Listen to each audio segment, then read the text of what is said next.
आप प्रेग्नेंट हो क्या? ये कैसा क्वेश्चन?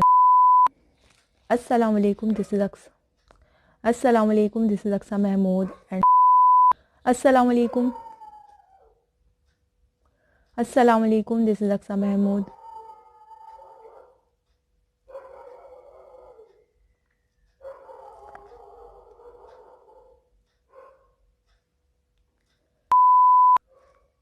अस्सलाम वालेकुम, this is Aqsa Mahmood and welcome to the new episode of ask AQ series.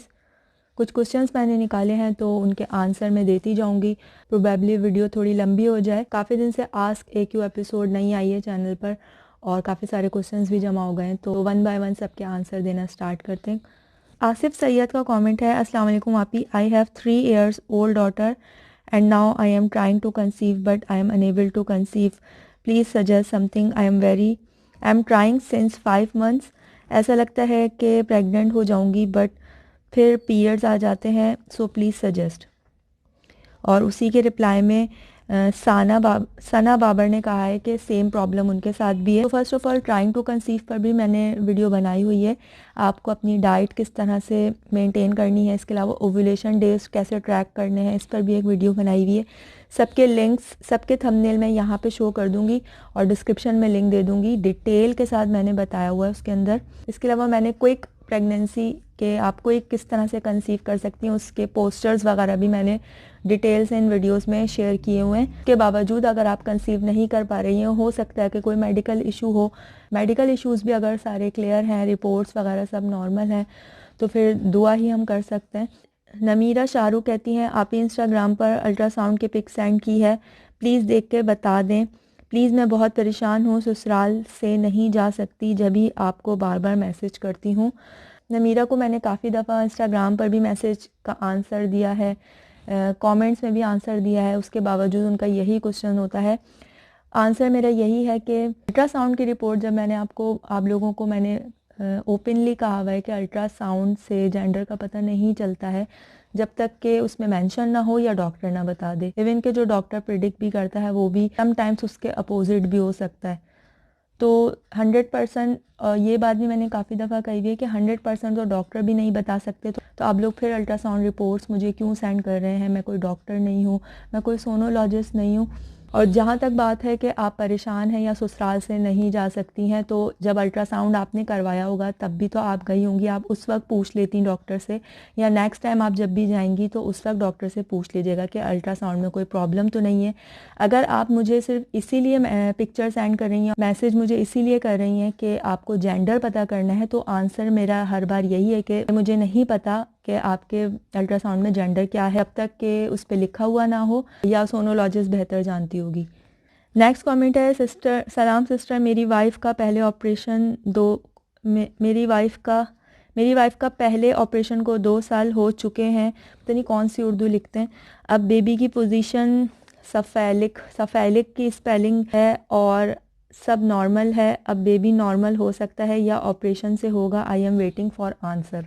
बेगम की कंडीशन नहीं पता, उनकी मेडिकल हिस्ट्री मैं नहीं जानती, इवन डॉक्टर भी, मैं किस तरह समझाऊं। चले मैंने कहा कि नॉर्मल हो जाएगा, मैं कह रही हूँ नॉर्मल हो जाएगा और डॉक्टर कर ही नहीं रही नॉर्मल, तो फिर अब क्या फ़ायदा मेरे कुछ भी कहने का। अब डॉक्टर ही नहीं सपोर्टिव है, डॉक्टर नहीं कर रही है नॉर्मल, तो फिर आप लोग मुझसे क्यों पूछते हैं? मुझे तो ये समझ नहीं आता। अबीरास कॉर्नर, आप प्लीज़ अपने प्रेगनेंसी, बेबी बॉय और गर्ल टाइम के सिम्टम्स तो शेयर करें। कर चुकी हूँ मैं डिटेल से। नेक्स्ट कमेंट है Durra Khan, very very good working, inspiring the vision of womens. मैं आपका पॉइंट ऑफ व्यू समझ गई हूँ बट इंग्लिश थोड़ी सी आपको इम्प्रूव करने की ज़रूरत है। आदिल परवेज का क्वेश्चन है, लेबर पेन का कब तक वेट करना चाहिए? वैसे तो जो है ना, प्रेगनेंसी के जो वीक्स होते हैं वो 42 वीक्स होते हैं, समटाइम्स 43 से भी क्रॉस कर जाते हैं। मेरे साथ ऐसा हुआ है, 2 प्रेगनेंसीज में नॉर्मल रहा है सब कुछ और नॉर्मल डिलीवरी हुई है। तो ये डॉक्टर पे डिपेंड करता है। सम टाइम देखें आप, डॉक्टर अगर एक ही प्रेगनेंसी में आप 2 से 3 डॉक्टर के पास जाएं, वो जो आपकी ड्यू डेट होती है ना, जो डिलीवरी डेट होती है, वो डिफरेंट देते हैं। जैसे कि फॉर एग्जांपल आपका जो लास्ट मंथ है वो है जी जनवरी, तो जनवरी क्या, एक डॉक्टर ने जनवरी की बिल्कुल स्टार्टिंग डेट दे दी, यानी कि 6-7 जनवरी, दूसरी डॉक्टर के पास जाएंगी तो आपकी वही प्रेगनेंसी है, वही वीक्स हैं, वही अल्ट्रासाउंड है, लेकिन वो आपको अपने हिसाब से डेट देगी।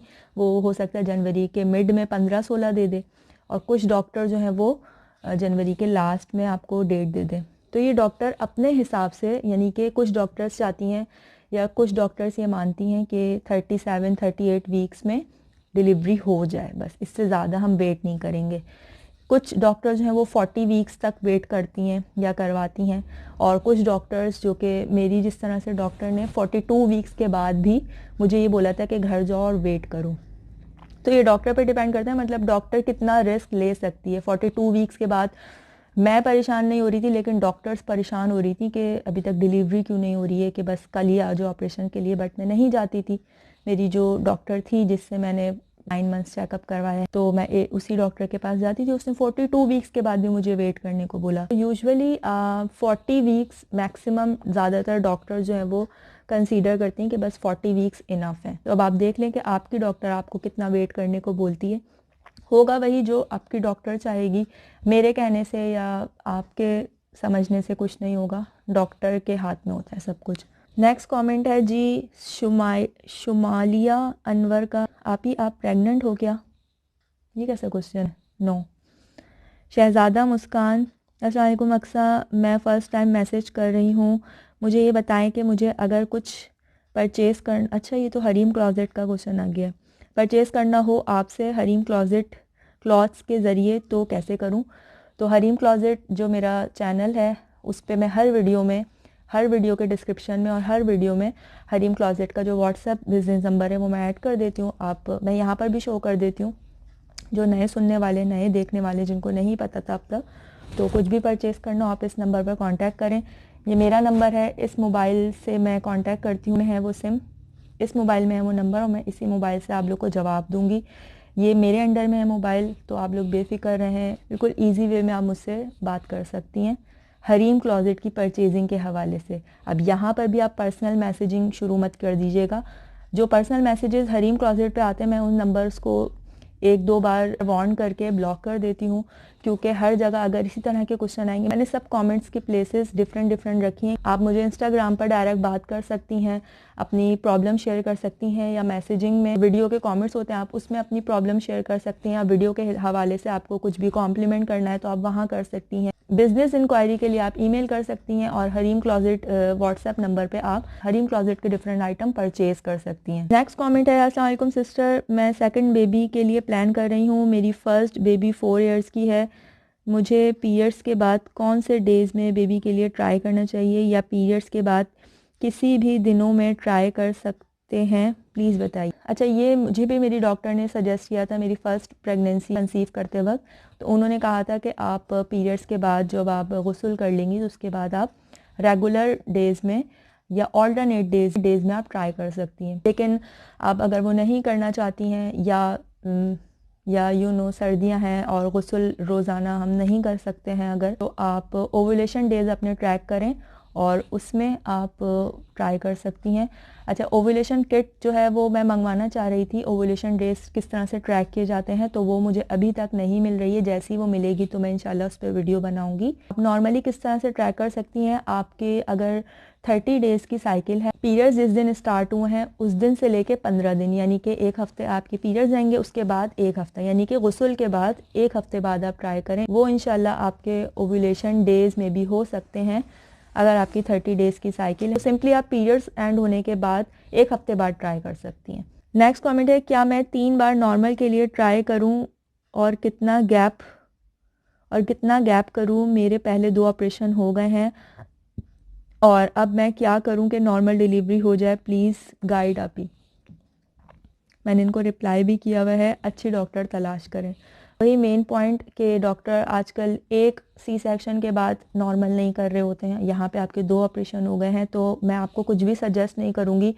टिप्स दे सकती हूँ जो कि मैं ऑलरेडी दे चुकी हूँ। अपनी डाइट का ख्याल रखें और गैप ज़्यादा होना चाहिए, ब्लड प्रेशर वगैरह हाई नहीं होना चाहिए। इसके अलावा दूसरे मेडिकल इश्यूज़ ना हो तो बेहतर है, जैसे कि डायबिटीज़ वगैरह प्रेगनेंसी में हो जाती है वो ना हो, थायराइड का कोई मसला ना हो, और सबसे मेन थिंग ये सारी चीज़ें एक साइड पे डॉक्टर आपकी सपोर्टिव हो, जो आपका VBAC करवाती हो, और उसमें भी फिर 50-50 चांसेस होते हैं कि हो सकता है कि हो जाए बिल्कुल स्मूथली, और हो सकता है कि कॉम्प्लिकेशंस खुदा न खास्ता हो जाए। तो अपनी तरफ से कोशिश करने में कोई हर्ज नहीं है। आई डोंट नो कि डॉक्टर्स इस पे इतना ज़ोर क्यों नहीं देते हैं। वो काटने को ज़्यादा आसान समझते हैं, ज़्यादा अच्छा समझते हैं हमारी हेल्थ के लिए, लेकिन वो ये अच्छा नहीं समझते कि हमारा 1 साल बाद दोबारा से बेबी हो रहा है तो वो उसको समझेंगे कि हमारी हेल्थ बहुत ख़राब हो रही है, बट वो हर साल काट रही हैं, उसको वो नहीं समझती गलत। उससे तो हमारी हेल्थ ज़्यादा ख़राब हो रही है। एनीवेज़ वीडियो काफ़ी लेंदी हो चुकी है, लेकिन क्वेश्चंस अभी भी काफ़ी सारे हैं। मैं पार्ट 2 बना दूंगी या फिर नेक्स्ट आस्क AQ सीरीज़ में इन क्वेश्चंस के आंसर दे दूंगी।